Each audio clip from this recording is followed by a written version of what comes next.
Bonjour à tous, sur cette vidéo on va voir ensemble est-ce intéressant d'utiliser Canva sans l'abonnement, donc gratuitement, ou au contraire est-ce intéressant d'utiliser Canva Pro, donc l'abonnement qui coûte environ 10 € par mois. Donc on va voir cela ensemble. Donc commençons par ici, donc là je suis sur l'interface de Canva et je vais devoir choisir quel document créer. Ici pour l'exemple, je décide d'écrire post Instagram et ensuite j'appuie sur Enter.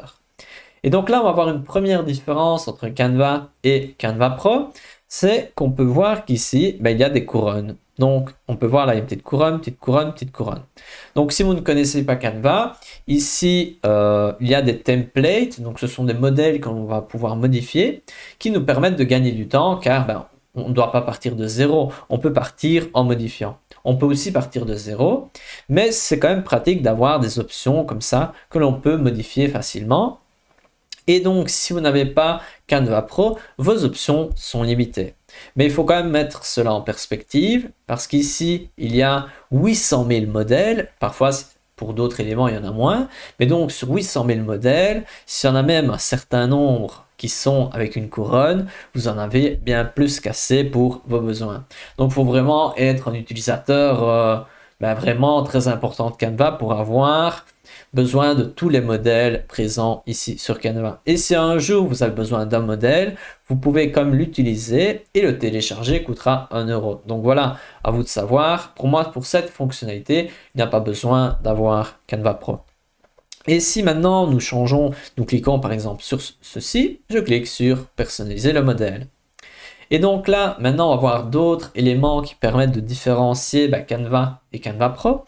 Donc ici, je supprime tout parce que je n'ai pas spécialement besoin de cela. Ça se trouve dans Éléments. Donc dans Éléments, on peut retrouver tant des photos, donc des images, que des vidéos. Et dans les deux cas, si vous regardez, il y a aussi cette différence entre les photos sans couronne et les photos avec des couronnes. Et donc, là aussi, le choix est relativement limité si vous n'avez pas Canva Pro, mais il faut quand même retenir que vous avez quand même beaucoup d'images, et donc si vous êtes un utilisateur occasionnel, ce n'est pas grave. Et encore, il y a quelque chose qui me fait dire que si vous n'avez pas Canva Pro, ce n'est pas du tout un problème. Prenons un exemple ici, j'écris tomate. On peut se dire ici, ah ben voilà, il y en a quand même avec une couronne, c'est quand même dommage. Mais bon, là, il y en a sans couronne. On pourrait dire, bon, c'est quand même dommage d'avoir un choix limité. Mais si vous savez où chercher, donc vous allez sur Appli, vous descendez et vous cherchez Pexels et Pixabay. Pexels, par exemple.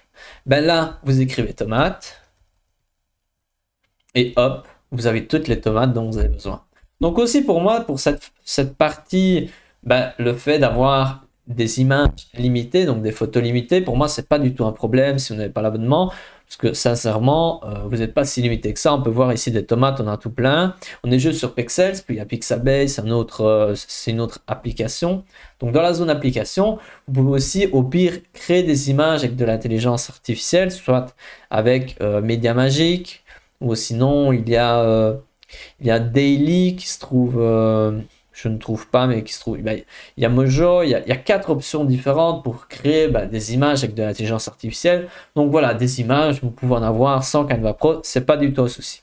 Par contre, c'est un peu plus gênant. Les vidéos, il n'y a pas vraiment des options de rechange.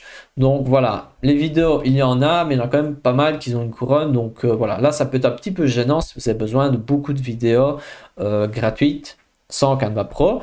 Mais voilà, si vous utilisez de manière raisonnable Canva, ce n'est pas non plus nécessaire. Et aussi pour les audios, donc là aussi, il y a des audios qui sont disponibles, je ne les trouve plus les audios là. Il y a quand même beaucoup d'audios qui sont accessibles seulement avec Canva Pro. Donc si vous faites beaucoup de vidéos, c'est quand même un petit peu dommage sur ces limitations. Mais il faut savoir que pour les audios, vous pouvez aller sur YouTube, il y a Bibliothèque Audio. Et là, vous pouvez avoir accès à plein de musiques ou de sons gratuits et libres de droit. Mais vous pouvez aller aussi dans Appli. Et il y a des outils qui permettent de créer des musiques, notamment, prenons ici, je descends, il y a Sounddraw qui permet de créer donc, des musiques, donc vous choisissez le style, ce genre de choses, vous choisissez voilà, plutôt dark, plutôt, je sais pas moi, rock, le thème, plutôt de la cuisine, la durée, et vous pouvez créer des musiques et cela gratuitement. Il y a aussi d'autres options, notamment Melody Made. Voilà, il y a du choix et ici vous pouvez chercher. Il y a parfois des choses intéressantes. Voilà, voilà. Pour les vidéos, on est un peu plus limité, mais il faut savoir que Canva est en train de sortir ici, donc c'est pas encore d'actualité, mais ça va arriver bientôt. Ben, l'application qui crée, il y a l'option de créer des vidéos en se basant sur du texte. Et donc voilà, ça va arriver. Mais voilà, je dirais qu'en résumé, pour la section vidéo, c'est quand même un peu limitant de ne pas avoir Canva Pro, mais c'est à vous de voir si vous avez besoin vraiment beaucoup de vidéos.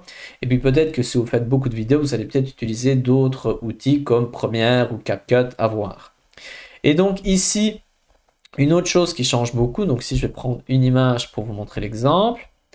Donc on va faire notre, imaginons notre post pour les réseaux sociaux, comme ceci, et ensuite je fais comme ceci. Voilà, imaginons ça, c'est notre post pour les réseaux sociaux. Je peux cliquer en haut à droite sur partager et ensuite je peux le partager directement sur Instagram. Ce qu'il est important de savoir, si on partage sur les réseaux sociaux, Instagram ou les autres réseaux sociaux, ben, il faut connecter notre compte à Canva. Il faut un peu les synchroniser et seulement à ce moment-là, on va pouvoir partager cela. Et on peut le faire sans Canva Pro. L'unique différence, si vous allez sur planifier, ben, l'option de planifier des posts, ben, c'est seulement accessible avec Canva Pro.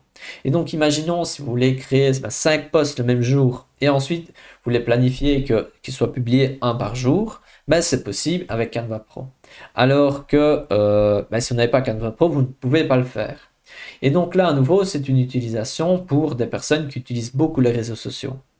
Et si vous utilisez beaucoup les réseaux sociaux, l'option redimensionnement en haut à gauche est aussi très chouette. Parce que sur les réseaux sociaux, il y a parfois des formats différents. Ici, c'est carré, et puis après, ça sera plutôt vertical, puis horizontal, et toutes ces histoires-là. Et donc, imaginons que maintenant, on a besoin d'une publication Facebook paysage. Je peux soit copier et redimensionner. Donc, je fais une nouvelle version. Si moi, je redimensionne tout court. Et donc, nous avons notre document qui vient de changer de format. Canva s'adapte un peu, mais ici, moi, je vais un peu agrandir comme ceci. Hop. Et voilà, nous avons notre nouvelle publication. Puis voilà, c'est à vous d'adapter comme bon vous semble. Mais donc ça, c'est quand même chouette. Et donc, cette option-là, c'est aussi vraiment intéressante si vous utilisez beaucoup les réseaux sociaux. Donc, c'est l'option redimensionner. On voit bien ici la petite couronne. Et donc ensuite, si vous cliquez sur l'image, une autre option intéressante, c'est de cliquer sur modifier une photo et ensuite effacer l'arrière-plan. Et donc ça aussi, c'est une fonctionnalité de Canva Pro et pouvoir effacer l'arrière-plan avec quand même une bonne qualité très facilement, ben, c'est quand même un luxe. Il y a d'autres applications qui le font gratuitement comme Pixlr ou certaines applications, même des sites. Mais voilà, le problème, il faut sortir de Canva, ensuite revenir. Voilà, à vous de voir si c'est intéressant pour vous. Mais voilà, moi, c'est une des raisons principales qui font que je m'intéresse à Canva Pro. Parce que voilà, le fait d'enlever les arrière-plans très facilement, c'est quand même très sympa. Ensuite, il y a d'autres options qui sont intéressantes. Donc, si je vais prendre une autre image pour vous le montrer, je vais par exemple prendre, je sais pas moi, un paysage, paysage, Enter, et je vais prendre un paysage, par exemple, celui-ci. Donc ici, j'ai ce paysage-là, et je peux faire pas mal de choses, notamment si je clique ici, je peux cliquer sur modifier une photo, et ensuite, je peux demander agrandir l'image. Donc agrandir l'image, je fais comme ceci. Ensuite, je fais comme ceci. Et donc là, je clique sur agrandissement image. Et là, il va y avoir quelques secondes d'attente.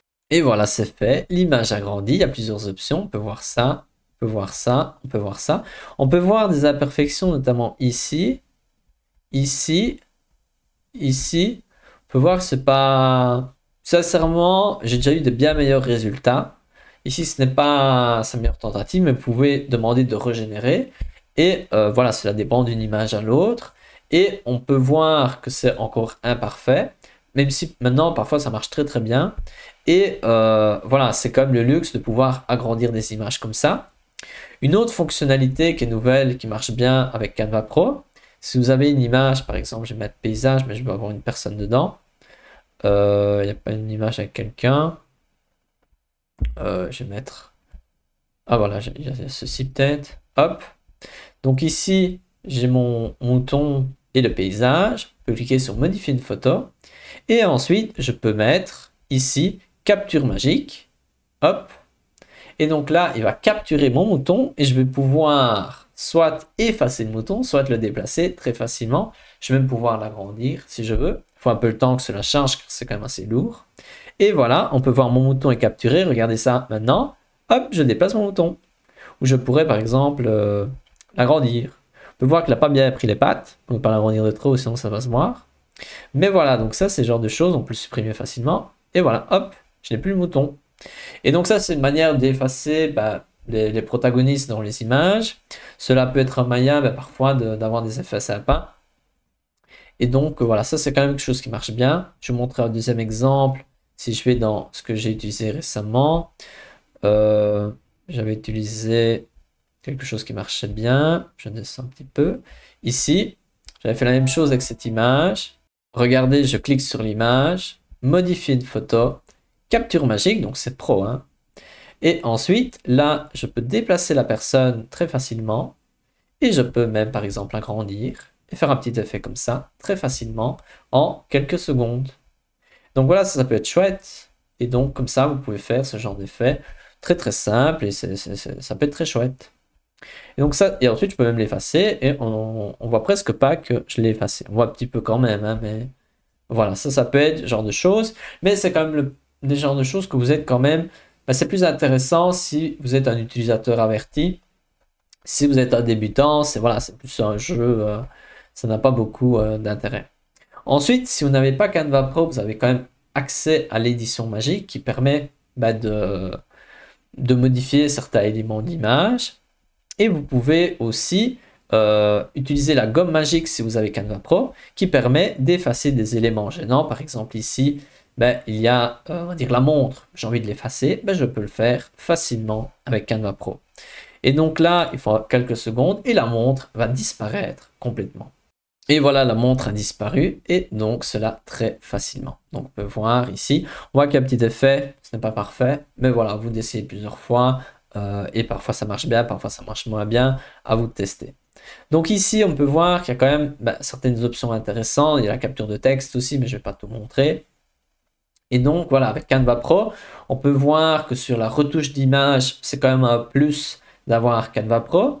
Il y a certaines fonctionnalités très intéressantes comme enlever l'arrière-plan ou redimensionner ou pouvoir programmer ses publications. Mais sinon, voilà, si vous êtes un utilisateur occasionnel, il n'y a certainement pas besoin de Canva Pro. Et donc, voilà, c'est tout pour cette vidéo. J'espère de vous avoir donné un aperçu de pas mal de choses. Et maintenant, c'est à vous de décider si c'est pour vous ou pas. Et on se retrouve dans une autre vidéo. N'hésitez pas à commenter quelles sont pour vous vos fonctionnalités préférées, celles que, voilà, ou au contraire qui vous semblent moins importantes. Et on se retrouve pour une prochaine vidéo.